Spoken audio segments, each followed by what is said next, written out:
Please subscribe Ito Money Vlog.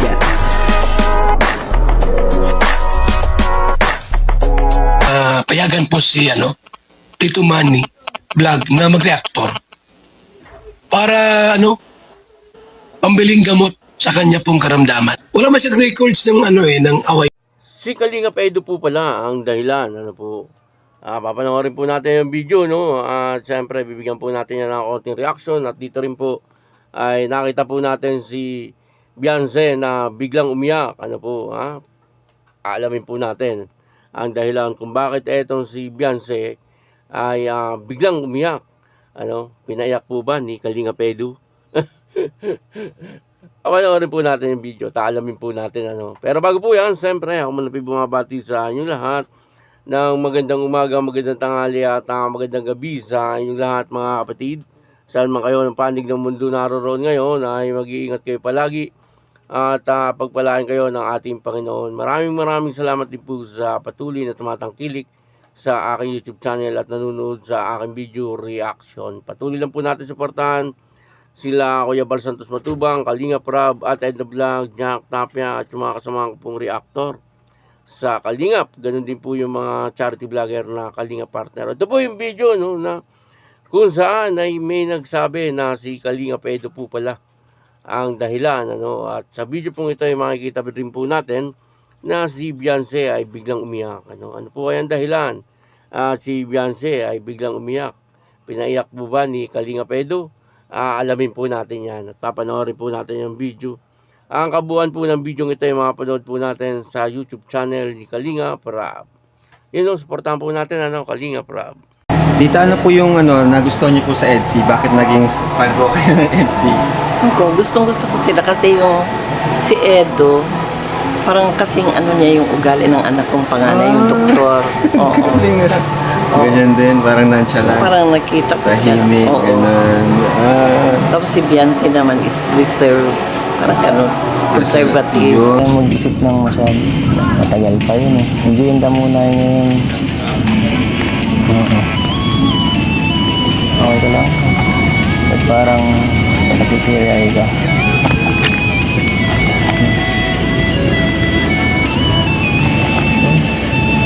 Bakit? Wala. Hindi, tears of joy yan kasi syempre nandito. Namiss ko kasi ito eh. Yung magkasama ulit tayo ng ganito. Wala nang lapis. Ako rin. Kung ano nang ginagawa. Kung anong lalokohan. Okay lang. Ang dami niya rin advice sa akin pero ganun din naman ako sa kanya. Nagdadamayan kami sa lahat ng problema. Tahimik lang siya pero napakalalim niyang umunawa at umintindi. Kaya salamat sa iyo kung mapapakinggan mo man ito. Masaya ako at nakilala kita. Saka na tayo umami. Sorry.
Grabe po, no? Ang bilis po ng panahon. Ano po, kasi second anniversary na po pala ng EDSI sa Kalingap. Ano po, parang kailan lang, ano, ibinlag ni Kalingap Rab, etong si Beyonce.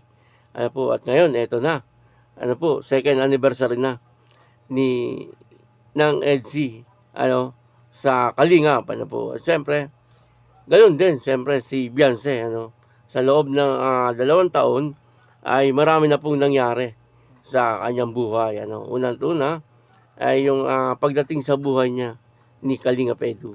Ano po?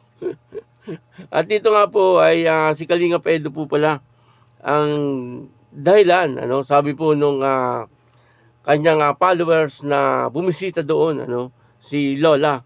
Ano po, kasi si Kalingap Edu daw ay parang kasing ugali nung anak ni Lola. Ano po, kaya siya daw ay talagang sinusubaybayan niya etong EDSI. Ano po, at makikita naman po natin, ano, kung anong merong klaseng ugali etong si Kalingap Edu. Ano, napakabait na tao, ano po, at tahimik lang, ano, at very gentleman po siya, no. Pagdating po kay Beyonce, ano, makikita po natin ni minsan ay wala po siyang ginawa na hindi maganda kay Beyonce. Ano, talagang nirerespeto niya at ginagalang po si Beyonce, ano, maging yung kanyang pamilya. Ano po, yung pamilya ni Beyonce talagang nagsasabi na talagang napakabait daw na tao nitong si Kalingap Edu, ano, at napakalaki daw po ng respeto sa kanila ni Kalingap Edu. Kaya si Kalingap Edu ay isa po sa mga dahilan, ano po, kaya ang EDSI ay pinapanood ni Lola, ano. At kay Beyonce naman ay masyado daw po itong conservative, si Beyonce. Baligtad doon sa sinasabi ng mga baser. Ano, yung mga baser ay sabi nila medyo magaslaw daw si Beyonce, ano. Pero eto, maliwanag. Ano po, si Lola na nagsabi na medyo conservative etong si Beyonce. Totoo naman po yun, ano, nakikita naman po natin kay Beyonce, ano po, yung kanyang pagka-conservative. At bigla pong umiyak si Beyonce, no, habang kausap po siya ni Kalingap Edu. At sabi niya, tears of joy daw po yun. Kasi muli daw po sila nagkasama at talagang na-miss daw po niya yung mga ganun na tagpo, ano po. Kaya napaiyak po siya. Ano, siguro dahil na nga po sa pagmamahal din niya kay Kalingap Edu. Siyempre, ano po, kapag ang tao ay bihira mo makakasama, ay talagang mamimiss mo. At kapag ito yung nakasama mo na, siyempre, masayang masaya. Ano po, katulad nung naramdaman ni Beyonce, ano, na talagang masayang masaya po siya. Napaiyak po siya dahil sa kaligayahan. Dahil po sa, yun na nga, pagmamahal, ano, kay Kalingap Edu, ano, at maging dun sa kanilang love team, ano, yung sa EDSI, ano po, makikita naman po natin na hanggang sa ngayon ay talagang trending etong EDSI, ano, kumbaga ay hindi po kumukupas. Nananatiling pinag-uusapan, ano po, etong EDSI. Ano, kaya patuloy lang po natin suportahan, ano po, etong EDSI. Ganun din po si Kalingap Edu, ano po, yung kanyang YouTube channel, suportahan po natin. At siyempre, subaybayan po natin ang buhay ni Beyonce, ano, hanggang sa dumating yung araw ng kanilang kasal. Ayun, no? Lahat naman po tayo nangangarap, ano, na etong dalawa, pagdating ng panahon, ay sila po ang magkakatuluyan. Ano po, at makikita po natin, ano, ang kanilang kasal, ano po. Kaya yun, ano, maraming salamat po sa inyong lahat. At ako po si Tito Manny Vlog, nagsasabing God bless you all. Diyos mapalos.